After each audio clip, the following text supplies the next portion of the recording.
काय ग पोरी, लयच उदास दिसायला लागलीस. अहो काय सांगू काका, मी शिक्षणामध्ये लेट आहे म्हणून माझ्या घरातले नाही का मला लयच टोमणे मारतात आणि म्हणतात की तू आयुष्यात काहीच करू शकत नाहीस. ते मला पण घरचे लय टोमणे मारायचे, कारण की मी लय मोठं होतो. पण आज मी कुठल्या पदावर आहे तुला माहितीये का? कुठल्या पदावर आहे? लय मोठ्या पदावर आहे.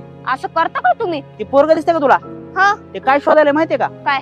हे बघी, इथं माझ्या मामाचा मोबाईल आहे. इसका तो बँड बजाना पडेगा. 1,00,000 रुपयाचा आहे. कमीत कमी 2,000 रुपये भेटतील मला. 2000 रुपये ते तर मी असे कमवू शकते. कस काय? चला तुम्हाला दाखवते.